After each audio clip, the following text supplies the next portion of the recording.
నమస్తే BDD news కి స్వాగతం. వార్తల్లో ముందుగా ముఖ్యాంశాలు చూద్దాం.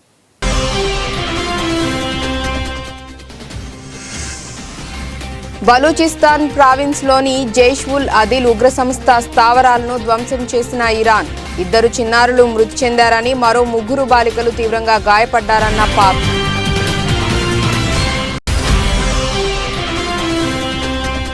అభివృద్ధి విషయంలో నక్సలైట్లతో వీడియో కాల్ మాట్లాడేందుకు రెడీ. ప్రజాస్వామ్యమే ప్రపంచంలోని అత్యుత్తమ పరిపాలనా వ్యవస్థ అన్న Chhattisgarh deputy CM Vijay Sharma.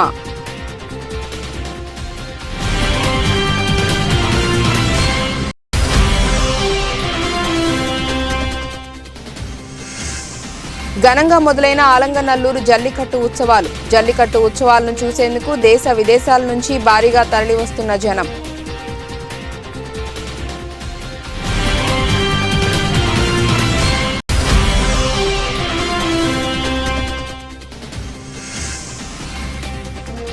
పాలసముద్రంలో NACIN కేంద్రాన్ని ప్రారంభించిన ప్రధాని మోదీ. హాజరైన సీఎం జగన్.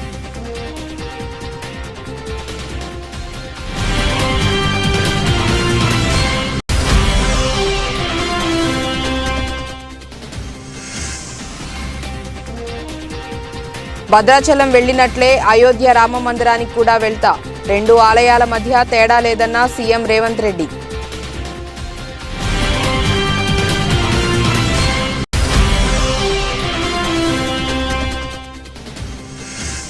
బుధవారం భారీ నష్టాలతో ప్రారంభమైన దేశీయ స్టాక్ మార్కెట్ సూచీలు 199 పాయింట్లు తగ్గి 21,833 వద్ద కొనసాగుతోన్న నిఫ్టీ. పాకిస్తాన్లోని ఉగ్రవాద స్థావరాలపై దాడి చేసినట్లు ఇరాన్ ప్రకటించింది. పాకిస్తాన్లోని జైష్ అల్ అదల్ ఉగ్రవాద సంస్థ స్థావరాలపై దాడి చేసినట్లు తెలిపింది. ఈ దాడికి ఇరాన్ క్షిపణులు, డ్రోన్లను ఉపయోగించింది. అయితే ఇరాన్ దాడులను పాకిస్తాన్ విదేశాంగ మంత్రిత్వ శాఖ తీవ్రంగా ఖండించింది. దాడిలో 2 అమాయక పిల్లలు చనిపోయారని, మరో 3 బాలికలు గాయపడ్డారని వెల్లడించింది.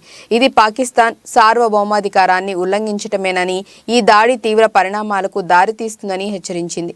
గాజాలో ఇజ్రాయిల్, హమాస్ మిలిటెంట్లకు మధ్య జరుగుతున్న యుద్ధం మరింత విస్తరించే అవకాశం ఉన్న క్రమంలో ఈ దాడులు చోటు చేసుకున్నాయి. మరోవైపు సోమవారం ఇరాకీ నగరం ఇర్బిల్లోని యుఎస్ కాన్సులర్ కాంపౌండ్కు సమీపంలో ఉన్న ఇజ్రాయెల్ గూఢచారి ప్రధాన కార్యాలయం తీవ్రవాద ఇస్లామిక్ స్టేట్ గ్రూప్తో సంబంధం ఉన్న లక్ష్యాలపై కూడా ఇరాన్ క్షిపణులను ప్రయోగించింది. ఇరాన్ దాడికి ఇరాక్ కూడా ఖండించింది. ఇరాక్ సార్వభౌమాధికారానికి ఈ దాడి భంగకరమని, దాడిలో అనేక మంది అమాయక పౌరులు మరణించారని తెలిపింది. అభివృద్ధి విషయంలో నక్సలైట్లతో వీడియో కాల్ మాట్లాడేందుకు తాను సిద్ధంగా ఉన్నట్లు ఛత్తీస్గఢ్ డిప్యూటీ సీఎం విజయ్ శర్మ తెలిపారు. ప్రజాస్వామ్యమే ప్రపంచంలోని అత్యుత్తమ పరిపాలనా వ్యవస్థ అని ఆయన అన్నారు. రాయ్పూర్లో మీడియాతో మాట్లాడుతూ నక్సల్స్తో వీడియో కాల్ మాట్లాడేందుకు సిద్ధంగా ఉన్నామని, వాళ్లు ప్రభుత్వం ముందుకు రాలేని పక్షంలో తాను వీడియో కాల్ చేసేందుకు రెడీగా ఉన్నట్లు చెప్పారు. అభివృద్ధిని ఎందుకు అడ్డుకుంటున్నారో కారణం చెప్పాలని అన్నారు. ప్రజాస్వామ్య వ్యవస్థలో ఏ ప్రభుత్వం నక్సల్స్ను వాడుకుందో వాళ్లే చెప్పాలని ఆయన పేర్కొన్నారు. ఆ రాష్ట్ర హోంశాఖ బాధ్యతలు కూడా విజయ్ శర్మ వద్దే ఉన్నాయి.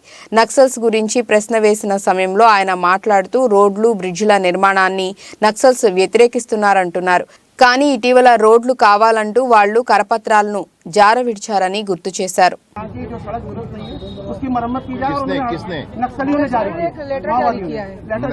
नक्सलियों को तो और पत्र जारी करने चाहिए, उनको ये भी जारी करना चाहिए कि भैया गांव-गांव में स्कूल खुलने दें. जंगलों के अंदर जो लोग रहते हैं उन नौजवानों से नारायणपुर जाकर के उस दिन मैं मिला हूं अबूझबाड़ के लोगों से. वह भी चाहते हैं कि हम बंबई में हीरो बनकर आएं. वह भी ये चाहते हैं कि हमको हमारे गांव की उन्नति हो. क्यों रोक कर बैठे हैं सारी बातों को? यही तो हम जानना चाहते हैं. क्यों रोक कर बैठे? सारा विकास अवरुद्ध हो जाता है. वो पूरी जनता बंधक के नाते है. ऐसे नहीं होना चाहिए. तो बातचीत करेंगे आप? बातचीत करेंगे क्या? मैंने कहा वीडियो कॉल पर भी मैं बात करने को तैयार हूं. मैंने ये कहा भाई सामने नहीं आ सकते हैं तो वीडियो कॉल पर मैं तैयार हूं.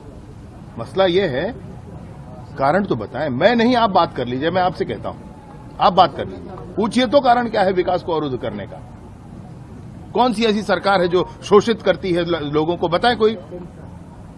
लोकतंत्र है भाई, लोकतंत्र है. लोकतंत्र में राजनीतिक पार्टियां होती हैं, सरकारें बनती हैं और उसी तरीके से चलता है. सब शासन चलाने का सबसे अच्छा तंत्र दुनिया में लोकतंत्र है. आपको राजतंत्र चाहिए पुराना वाला? आपको चीन जैसी व्यवस्था चाहिए माओवादियों की, कम्युनिस्टों की? नहीं चाहिए ना? क्या चाहिए? लोकतंत्र चाहिए ना? ऐसे स्वतंत्रता से आप मुझसे पूछ सकें और मैं निर्भीकता से आपके साथ बात कर सकूं, ये लोकतंत्र है भाई। उस लोकतंत्र को खत्म कर देना चाहते हैं।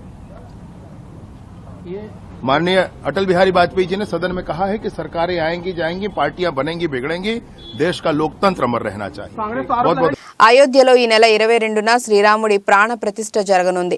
ఈ కార్యక్రమాన్ని కన్నుల పండుగగా నిర్వహించేందుకు ఇప్పటికే దాదాపు అన్ని ఏర్పాట్లు పూర్తయ్యాయి. ఈ నేపథ్యంలో శ్రీరాముడి కోసం ప్రత్యేకంగా నేసిన వస్త్రాలను ఉత్తరప్రదేశ్ ముఖ్యమంత్రి యోగి ఆదిత్యనాథ్ గత రాత్రి రామ జన్మభూమి తీర్థక్షేత్ర ట్రస్టుకు అందజేశారు. ఈ ప్రత్యేక వస్త్రాలను ఏకంగా 12 లక్షల మంది భక్తులు నేశారు. మహారాష్ట్రలోని పూణేకు చెందిన heritage hand weaving రీవైవల్ charitable trust శ్రీరాముడి కోసం 2 పోగుల పేరుతో ఓ కార్యక్రమాన్ని చేపట్టింది. అందులో భాగంగా పూణే జిల్లాలోని చేనేత కార్మికులందరూ తలో చేయి వేసి ఈ వస్త్రాలు నేశారు. कोषाध्यक्ष श्री गोविंद देवगिरी महाराज और मार्गदर्शक आदरणीय भैयाजी जोशी इनको वे वस्त्र समर्पित करेंगे।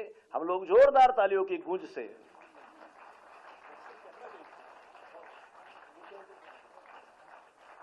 आदरणीय मुख्यमंत्री महोदय के कर कमलों द्वारा यह वस्त्र राम जन्मभूमि न्यास के कोषाध्यक्ष और मार्गदर्शक इनको समर्पित हो रहा है। आपके सम्मुख एक बार जोर से गगन गुंजाने वाली तालियां होनी चाहिए।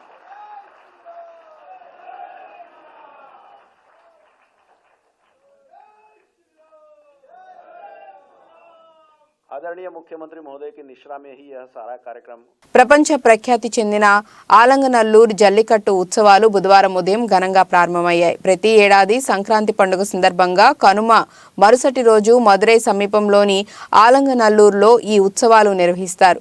ఈ జల్లికట్టు ఉత్సవాలను చూసేందుకు దేశ విదేశాల నుంచి కూడా జనం భారీగా తరలివస్తారు. ఈ ఉత్సవాలను ప్రత్యక్షంగా వేల మంది వీక్షిస్తారు.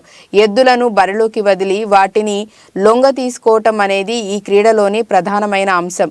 ఎద్దులను లొంగ తీసుకునేందుకు యువకులు చాలా మంది ఉత్సాహం చూపిస్తుంటారు. ఈ ఉత్సవంలో పలువురు తీవ్ర గాయాల పాలవుతుంటారు. అయినా ఈ ఉత్సవాలకు ఉన్న క్రేజ్ ఏమాత్రం తగ్గడం లేదు.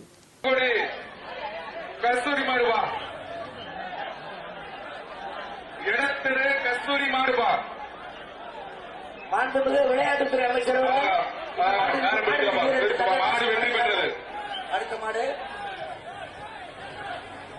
இந்த மாட்டிற்கான தங்க காசினை வழங்கிக்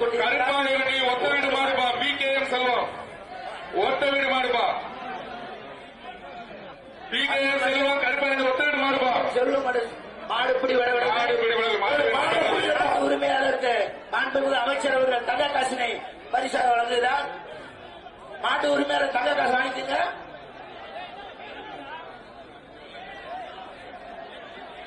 அடுத்ததாக தமிழ்நாடு ஜல்லிக்கட்டு பேரவை சேலம் மாவட்ட தலைவர் செல்லமுத்து வேரா மாடுபா. இந்த மாட்டிற்கான தங்க காசை மாண்புமிகு விளையாட்டுத்துறை அமைச்சர் அவர்கள் இந்த மாட்டிற்கு தங்க காசை வழங்க இருக்கிறார். அருமை அருமை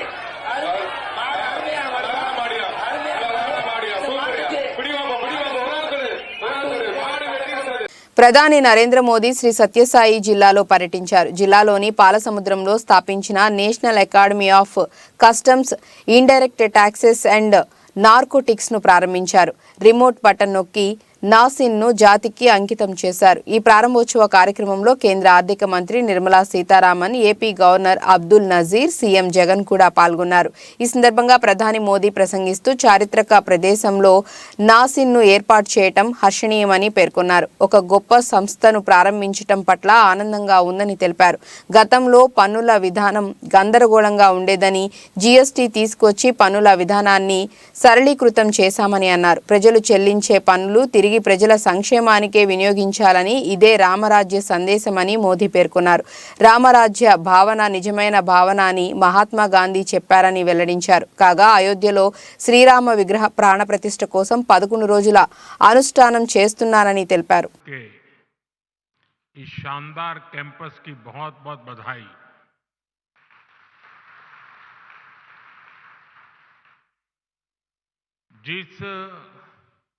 श्री सत्य साई जिले में जिस क्षेत्र में एक कैंपस बना है वो अपने आप में विशेष है। ये क्षेत्र अध्यात्म, राष्ट्र निर्माण और सुशासन से जुड़ी हमारी विरासत का प्रतिनिधित्व करता है। आप सब जानते हैं कि पुट्टपर्ती में श्री सत्य साईं बाबा की जन्मस्थली है। ये महान स्वतंत्रता सेनानी पद्मश्री श्री कल्लूल सुब्बाराव की भूमि है। प्रसिद्ध पपेट्री आर्टिस्ट दलाभाई चलापति राव को इस क्षेत्र में ने नई पहचान दी है। इस धरती से विजयनगर के गौरवशाली राजवंश के सुशासन की प्रेरणा मिलती है। ऐसी प्रेरणादायी जगह पर नैसीन का यह नया कैंपस बना है। मुझे विश्वास है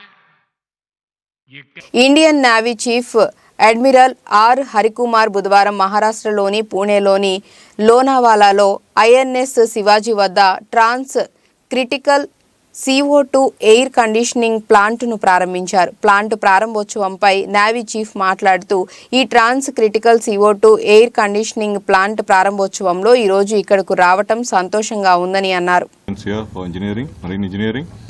And they have worked along with Indian Institute of Science, Bangalore, and a host of industry partners to get this developed. Tata engineers and a whole lot of them who are here. You can interact with them after this. This is a major step towards meeting government's commitment to reduce global warming and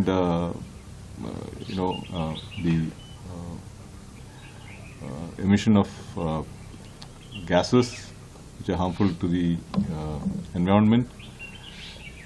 This is a technology which probably existed for they used CO2 as a refrigerant in the 19th century, early 19th century. But that time the technology was not fully developed and it was not efficient enough. And that's why we subsequently shifted to different types, so the CFC, HCFC, HFC, and now we have this team has pioneered the use of. తాను భద్రాచలం వెళ్లినట్లే అయోధ్య రామ మందిరానికి కూడా వెళ్తానని CM Revanth Reddy అన్నారు. రెండు ఆలయాల మధ్య తేడా లేదని అన్నారు. అయోధ్య ఆలయం హిందువుల అందరిది అని బీజేపీకి సంబంధం లేదని వ్యాఖ్యానించారు. ఇది బీజేపీకి పొలిటికల్ గా ఎలా హెల్ప్ అవుతుందని ప్రశ్నించారు. రామ మందిరం ప్రారంభోత్సవానికి వెళ్తున్నారా అని రిపోర్టర్ అడగగా అసంపూర్తిగా నిర్మించిన గుడికి నిజమైన హిందువులు వెళ్లరని సమాధానమిచ్చారు. Impact the build up to the Lok Sabha elections. It is nothing to do with BJP. The Ram temple belongs to all Hindus, whoever believes Ram, Sri Ram.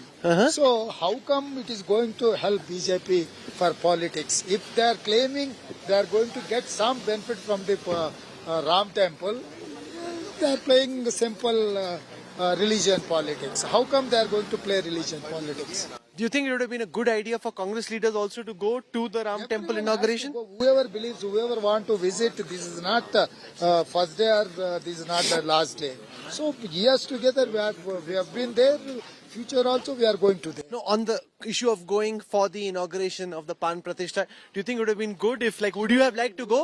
Real Hindu believers are there. Incomplete temple cannot do all these such programs. Four Shankaracharyas refused to go Ayodhya. So there are different arguments are there. Whoever believes this thing, they can go. You want to go someday? Yeah, definitely. Why not? I have a Bhadrachalam temple. One is the popular Sri Ram temple in Telangana, in my state only. Always I used to visit that temple. So I don't find any difference between Ayodhya and Bhadrachalam Ram Mandir. Bollapalli మండలం గండిగనమల తండా గ్రామంలో జరుగుతున్న పెద్దమ్మ తల్లి జాతర మంగళవారం నిర్వహించారు. ఈ కార్యక్రమంలో ఉమ్మడి గుంటూరు జిల్లా జనసేన కార్యదర్శి నిశంకరావు శ్రీనివాసరావు పాల్గొన్నారు. ఈ సందర్భంగా ఆయన మాట్లాడుతూ రాష్ట్రంలో ఎదుర్కొంటున్న సమస్యలను తరిమికొట్టే రోజులు దగ్గర పడ్డాయని ఆయన అన్నారు. జనసేన కార్యకర్తలు అందరూ కలిసికట్టుగా పనిచేయాలని ఆయన సందేశం ఇచ్చారు.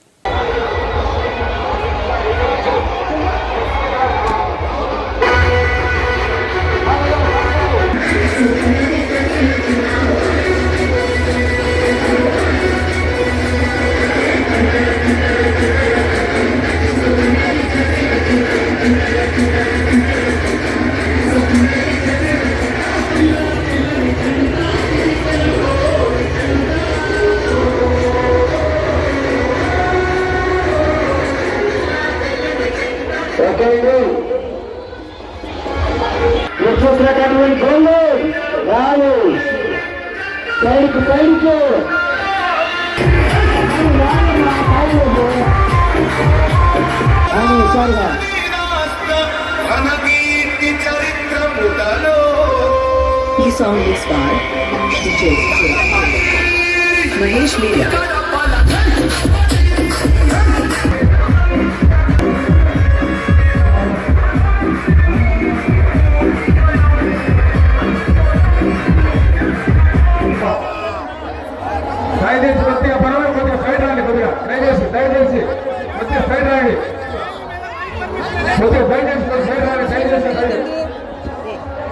తెలుగుదేశం పార్టీ రైతు నాయకులు పెమ్మసాని నాగేశ్వరరావు గారిని వేదిక నిలవాల్సిందిగా కోరుతున్నాం. గమనిస్తున్నాం. తెలుగుదేశం పార్టీ మండల అధ్యక్షులు ఆయిల్ ఫామ్ సాగుపై అవగాహన సదస్సులో పాల్గొన్న ఎమ్మెల్యే డాక్టర్ పటోళ్ల సంజీవరెడ్డి నిజాంపేట్ మండలం దామరచెర్ల గ్రామంలో శివార్లో ఆయిల్ ఫామ్ మొక్కలు నాటి వాటి సాగు విషయాలు ఉద్యానవన అధికారులను అడిగి రైతులకు అవగాహన కల్పించి కొత్త విషయాలు అగ్రికల్చర్ అధికారులు రైతులకు ఎకరాకు 57 మొక్కలు 20 రూపాయలకు ఒకటి ప్రభుత్వం తరపున ఉంటుందని తెలియపరిచారు.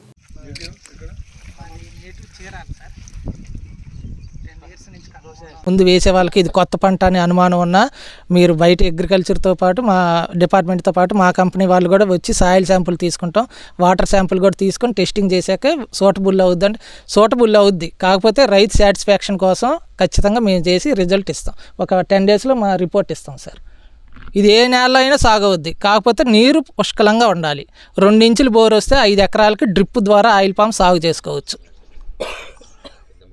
అది ప్రకాశం జిల్లా కొమరోలు మండల పరిధిలోని చింతలపల్లె పంచాయతీలో వివిధ గ్రామాలలోని నిరుపేదలకు దుప్పట్లు పంపిణీ కార్యక్రమాన్ని లఘు చారిటబుల్ ట్రస్ట్ అధ్యక్షుడు పందరుపోయిన ప్రసాద్ ఆధ్వర్యంలో కొత్తపల్లిలోని SBNRM పాఠశాలలో ఈ కార్యక్రమాన్ని నిర్వహించారు. ఈ సందర్భంగా పంచాయతీలోని నిరుపేదలకు చలి నుండి మంచు నుండి రక్షణ కోసం దుప్పట్లను పంపిణీ చేశారు. ఈ సందర్భంగా లఘు ట్రస్ట్ అధ్యక్షుడు పందరుబోయిన ప్రసాద్ మాట్లాడుతూ మా సంస్థ తరపున అనేక సేవా కార్యక్రమాలను ఎన్నో సంవత్సరాలుగా చేస్తున్నామని, ప్రస్తుతం చింతలపల్లె పంచాయతీలో చలికి మంచుకు దుప్పట్లు కూడా లేక తీవ్ర ఇబ్బందులు పడుతున్న 200 మందిని గుర్తించి వారికి నాణ్యమైన దుప్పట్లు అందజేశామని అన్నారు.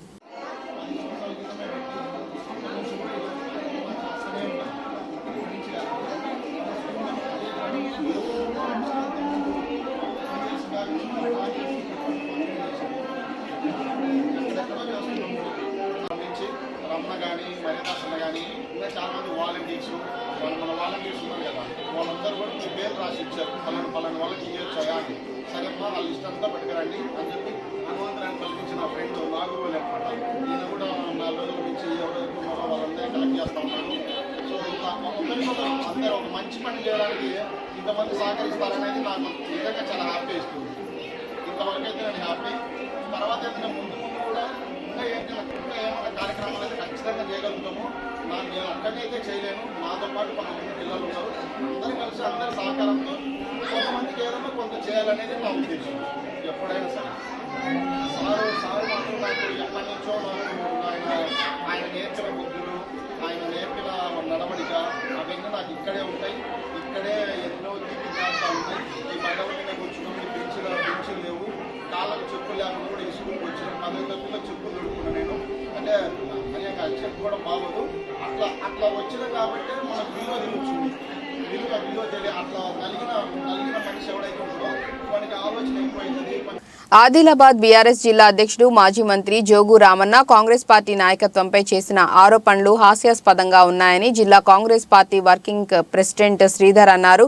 బుధవారం ఉదయం 9 గంటలకు జిల్లా కేంద్రంలో మీడియాతో ఆయన మాట్లాడారు. జిల్లా ఇన్ఛార్జి మంత్రి సీతక్కకు సమస్యలను విన్నవించడానికి వచ్చిన బీఆర్ఎస్ సర్పంచ్లను కాంగ్రెస్ పార్టీ కండువాలు కప్పి చేర్పించుకున్నారని మాజీ మంత్రి చేసిన వ్యాఖ్యలను ఆయన ఖండించారు.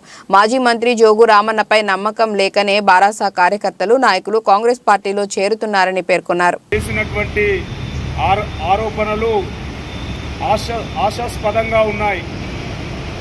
అయ్యా జోగురామన్న, మీ పైన, మీ నాయకత్వం పైన, మీ అధిష్టానం పైన నమ్మకం లేకనే మీ బీఆర్ఎస్ పార్టీ నాయకులు మా కాంగ్రెస్ పార్టీ నియోజకవర్గ నాయకులు, మా నాయకత్వం, మా అధిష్టానంతో చర్చలు జరిపిన తర్వాతనే ఆ రోజు ఇన్ఛార్జ్ మంత్రి సీతక్క గారి ఆధ్వర్యంలో వారిని కండువాలు కప్పి స్వాగతించడం జరిగింది.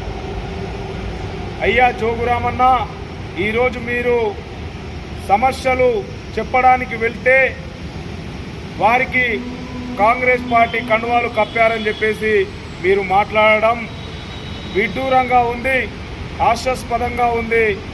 అయ్యా జోగురామన్న, మరి వారు సమస్యలు చెప్పడానికి వస్తే కండువాలు కప్పినామని చెప్పేసి అంటున్నావు కదా, వారేమైనా సంక్రాంతికి వచ్చే గంగిరెద్దులా? మరి వారికి మెడలు వంచి కండువాలు వేస్తే కూడా మరి నోట్లో వేలు పెట్టి కొరకని పరిస్థితిలో మీ కార్యకర్తలు ఉన్నారా అని చెప్పేసి నేను ఈరోజు మాట్లాడుతా ఉన్నా. మెదక్ జిల్లా రామాయంపేట మున్సిపాలిటీ పరిధిలో 11వ వార్డులో కౌన్సిలర్ చిలుక గంగాధర్ వినూత్న కార్యక్రమాన్ని చేపట్టారు. సంక్రాంతి పర్వదినం పురస్కరించుకొని తన వార్డు పరిధిలోని మహిళా ఓటర్లకు బహుమతుల పంపిణీ కార్యక్రమాన్ని చేపట్టారు. ప్రతి మహిళా ఓటర్కు కూపన్లు పంపిణీ చేసి కౌన్సిలర్ నేడు అందరి సమక్షంలో లక్కీ డ్రా నిర్వహించారు. సుమారు 445 మంది మహిళా ఓటర్లకు ప్రతి ఒక్కరికి పలు రకాల బహుమతులను వారి చేతులతోనే లక్కీ కూపన్ తీయించి ఎవరికి ఏ బహుమతి వస్తే ఆ బహుమతిని అందజేశారు. దీంతో వార్డు సభ్యులు సంతోషం వ్యక్తం చేశారు. ఈ కార్యక్రమంలో మహిళా వార్డు అభివృద్ధి కమిటీ సభ్యులు శ్రవంతి, వల్లకాటి సౌందర్య, కర్రే నవీన, చిలుక స్వామి, శోభారాణి, ప్రణీత, అలేఖ్య, జ్యోతి, చింతల సాయిలు, చింటూ, శీలం వెంకటరెడ్డి, చిలుక యాదగిరి, చిలుక వెంకటేశం, అల్లాడి వెంకటి, మెట్టు గంగారం తదితరులు పాల్గొన్నారు.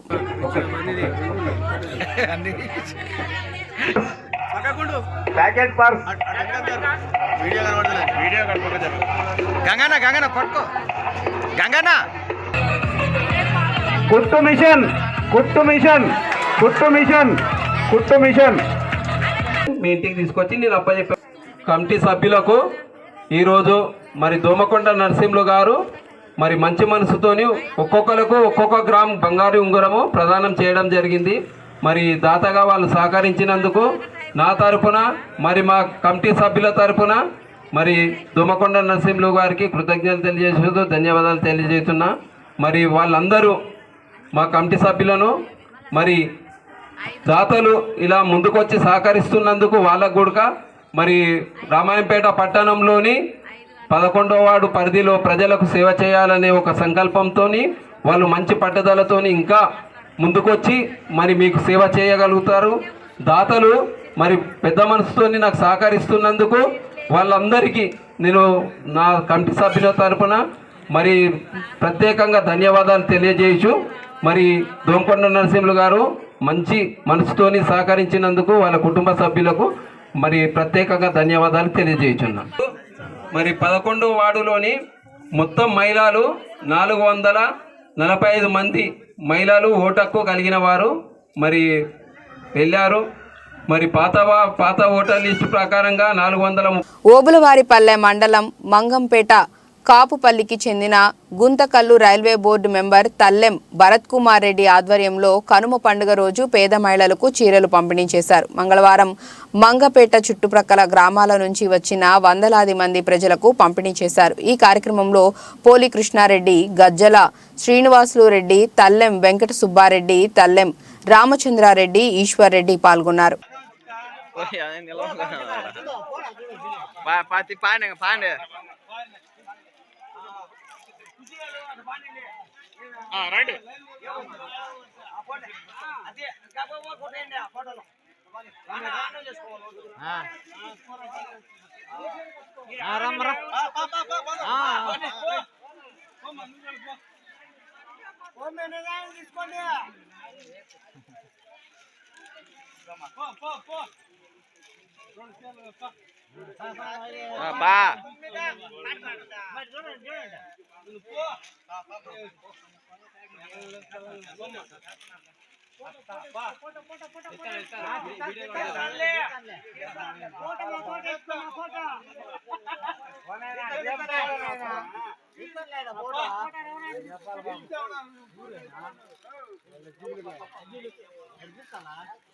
కారేపల్లి మండల పరిధిలోని గాదపాడు గ్రామంలో సంక్రాంతి పండుగను పురస్కరించుకొని నిర్వహించిన ముగ్గుల పోటీలలో గెలుపొందిన విజేతలకు వైరా ఎమ్మెల్యే రామదాసు నాయక్ మంగళవారం రాత్రి బహుమతులు అందజేశారు. ఈ సందర్భంగా ఆయన మాట్లాడుతూ కాంగ్రెస్ ప్రభుత్వంలో ప్రజలకు అనేక సంక్షేమ కార్యక్రమాలను ప్రవేశపెట్టి అందజేస్తామని అన్నారు. ఇందిరమ్మ రాజ్యాన్ని స్థాపిస్తామని ఆయన ఈ సందర్భంగా అన్నారు. ఈ కార్యక్రమంలో కాంగ్రెస్ పార్టీ నాయకులు పాల్గొన్నారు.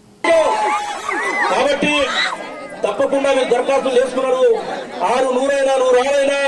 7 లక్షల కోట్ల అప్పులో ఈ రాష్ట్రం ఉన్నది. మనం తెలంగాణ రాష్ట్రం వచ్చినప్పుడు సోనియా గాంధీ గారు 17,500 రూపాయల మిగులు బడ్జెట్ నుంచి తెలంగాణ ఇచ్చింది. అంటే కొన్ని విషయాలు మీకు తెలవాలి. ఈ రోజు 7 లక్షల కోట్లతో తెలంగాణ మా చేతికి వచ్చింది. అయినా మీకు ఇచ్చిన మాట ప్రకారం కోసం తన తాకట్టు పెట్టారా ఈ రాష్ట్ర ప్రభుత్వం మీకు ఇచ్చిన మాటకి పని చేస్తామని చెప్పేసి ఇంకోసారి మనవి చేస్తూ, ఇంత మంచి కార్యక్రమం ఇంత రాత్రి పూట ఇంత పెద్ద ఎత్తున చేసిన నాకు పక్కన డిప్యూటీ సీఎం భట్టి కుమార్ గారు గోలకల్లో మీటింగ్ జరుగుతున్నప్పటికీ కూడా మీ అందరూ చూసి మా కళ్ళు నిండా ఆ ప్రోగ్రాం కూడా పోలేకపోయినా, మీ అందరిని చూసినందుకు కలిసినందుకు మీ అందరికీ నమస్కారం పెట్టినందుకు చాలా సంతోషంగా ఉన్నది. భవిష్యత్తులో కూడా మీ అందరితో కలిసి ఉంటామని చెప్పేసి అంతర్జాతీయ మార్కెట్లోని ప్రతికూల పరిస్థితుల కారణంగా దేశీయ స్టాక్ మార్కెట్ సూచీలు బుధవారం భారీ నష్టాలతో ప్రారంభమయ్యాయి. ఉదయం 9:22 సమయంలో సెన్సెక్స్ 706 పాయింట్లు నష్టపోయి 72,422 ట్రేడ్ అవుతోంది. నిఫ్టీ 199 పాయింట్లు తగ్గి 21,833 వద్ద కొనసాగుతోంది. డాలర్తో పోలిస్తే రూపాయి మారకం విలువ 83.14 దగ్గర ప్రారంభమైంది. సెన్సెక్స్ 30 సూచీలో Bharatiya Airtel, ITC, UltraTech cement, Reliance, Nestle India, NTPC షేర్లు లాభాల్లో ఉన్నాయి.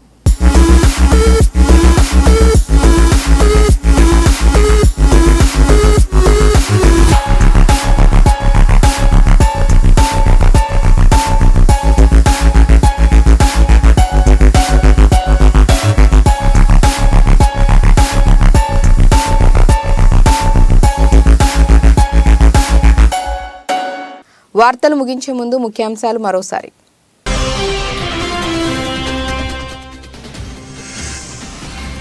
బలూచిస్తాన్ ప్రావిన్స్లోని జైష్-ఉల్ అదిల్ ఉగ్ర సంస్థ స్థావరాలను ధ్వంసం చేసిన ఇరాన్.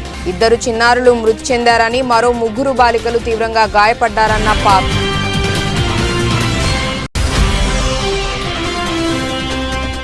అభివృద్ధి విషయంలో నక్సలైట్లతో వీడియో కాల్ మాట్లాడేందుకు రెడీ. ప్రజాస్వామ్యమే ప్రపంచంలోని అత్యుత్తమ పరిపాలనా వ్యవస్థ అన్న Chhattisgarh deputy CM Vijay Sharma.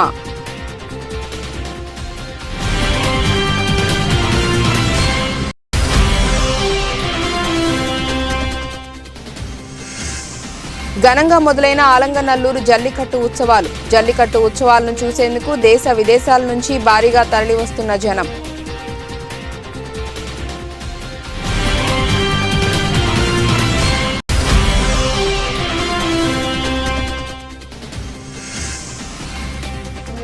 పాలసముద్రంలో NACIN కేంద్రాన్ని ప్రారంభించిన ప్రధాని మోదీ. హాజరైన సీఎం జగన్.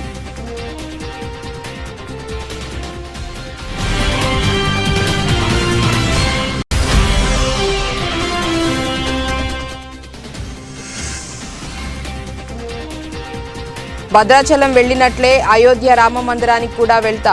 2 ఆలయాల మధ్య తేడా లేదన్న సీఎం రేవంత్ రెడ్డి.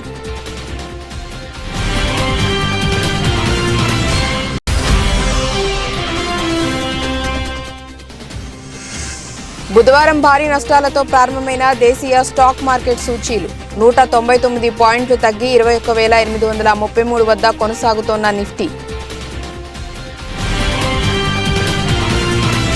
ఇక ఇప్పటివరకున్న అప్డేట్స్. నమస్కారం.